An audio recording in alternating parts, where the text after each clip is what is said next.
My name is Emma. I'm 28 years old. Today, my mom asked me a question that shattered everything inside me. Emma, when are you going to catch up to your sister?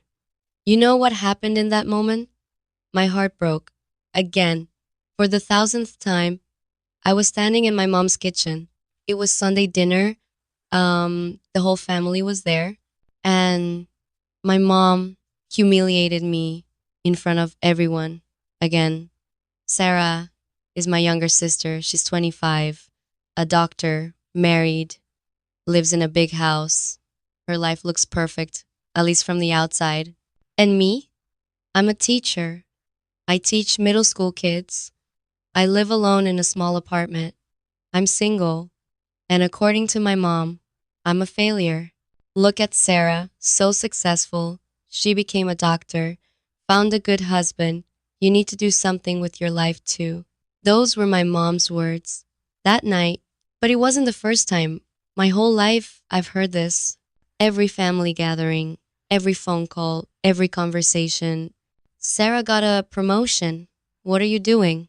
Sarah bought a new car. How much is your salary? Sarah's pregnant. When will you settle down? I was tired, broken, hurt. But that night, something different happened. That night, my mom crossed the line. After dinner, when everyone was sitting in the living room, my mom made an announcement. I found a guy for Emma, Michael. He's an accountant, makes good money. Emma should meet him. I said, Mom, I'm not interested. She replied, Emma, you're getting older. You need to be practical. Look at Sarah. She made smart decisions. Something inside me snapped. I asked, Mom, do you have a problem with me? Am I not good enough for you? She went quiet, but her eyes said everything. No, I wasn't good enough. That night, I went home and cried. I cried a lot, but then something happened.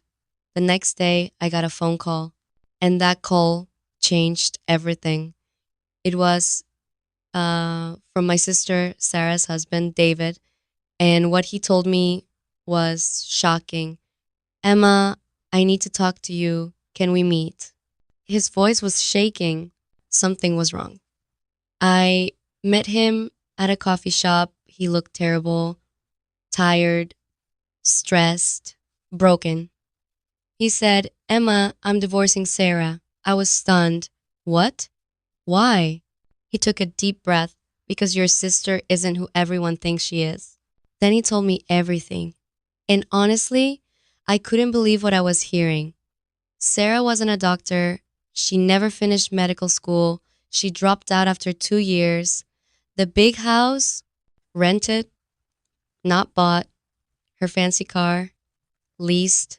With loans she couldn't afford. Her perfect job at the hospital? She was a receptionist, not a doctor. Everything was a lie. Everything. But how? I asked. How did she fool everyone? David explained. She's good at pretending. Really good. She borrowed money from me, from her friends. She maxed out credit cards, all to maintain this image, this perfect life that doesn't exist. Before I tell you what I did next, hit subscribe and like this video. Because when I confronted my sister with the truth, her reaction was absolutely devastating. I sat there in shock. My perfect sister, the golden child, the one my mom compared me to every single day, she was a fraud. Why are you telling me this? I asked David. He looked at me with sad eyes. Because you deserve to know the truth. And because Sarah is planning something. What do you mean? She's going to ask your mom for money. A lot of money. She's gonna say it's for a business investment, but it's to pay off her debts. And Emma, your mom, is gonna give it to her because she always does. My blood boiled. My mom had money, money she saved her whole life, money she refused to lend me when I needed help with my student loans, money she said I had to earn myself because I needed to learn responsibility. But for Sarah, she would give everything. I asked David, do you have proof of everything you just told me? He nodded. I have bank statements, credit card bills, text messages, everything. I was going to use it in the divorce, but Emma, I think you should have it first. He handed me a folder. A thick folder full of documents. I looked through it. Every page was more shocking than the last.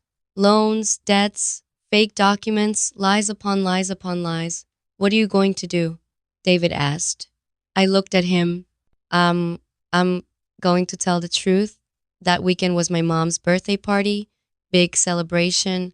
All the relatives were coming, and I knew Sarah would be there playing her perfect role. I arrived early. I helped my mom set up. She barely talked to me. She was too busy talking about Sarah. Sarah is bringing some exciting news today. I'm so proud of her. I just smiled. I'm sure it'll be very interesting. Guests started arriving, aunts, uncles, cousins, everyone. The house was full. Then Sarah arrived. She looked gorgeous. Designer dress, expensive jewelry, perfect makeup, the image of success.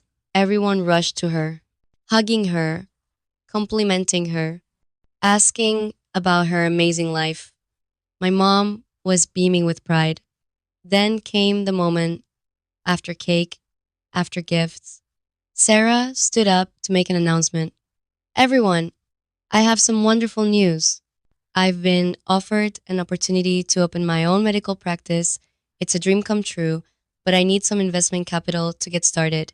She looked at my mom. Mom, I was hoping you could help me. It's a guaranteed success. You'll get your money back with interest. My mom's eyes lit up. Of course, sweetheart. How much do you need? $50,000. The room went silent. That was a huge amount, but my mom didn't hesitate. For your dream? Anything. That's when I stood up. Wait, I said. Before you write that check, everyone needs to know something. Sarah's face went pale.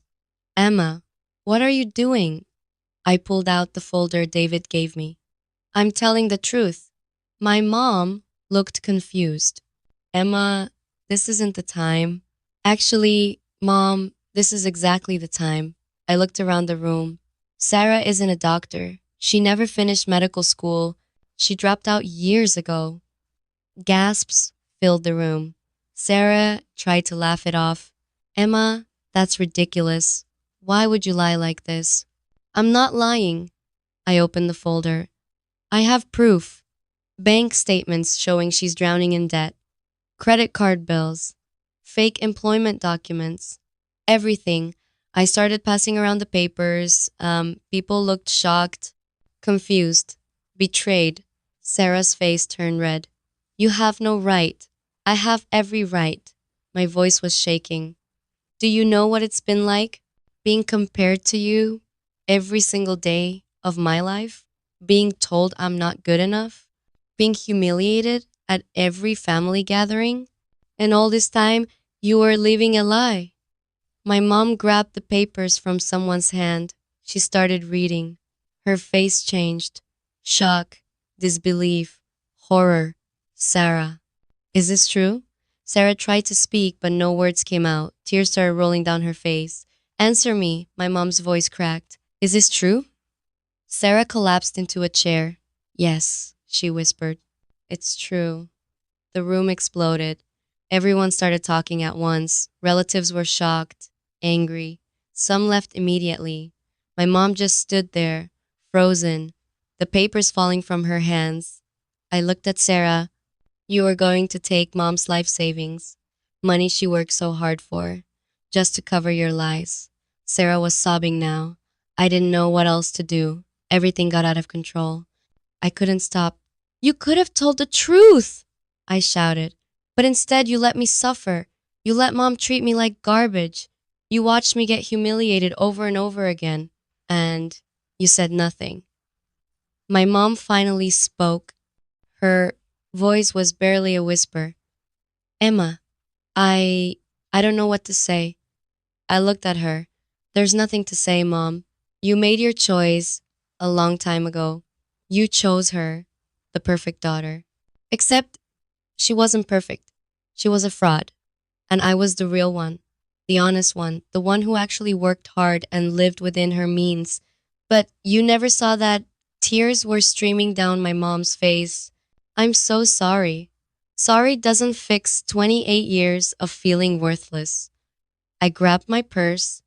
I'm leaving, and I don't know when I'll be back. I walked out. My hands were shaking, my heart was pounding, but I felt something I hadn't felt in years.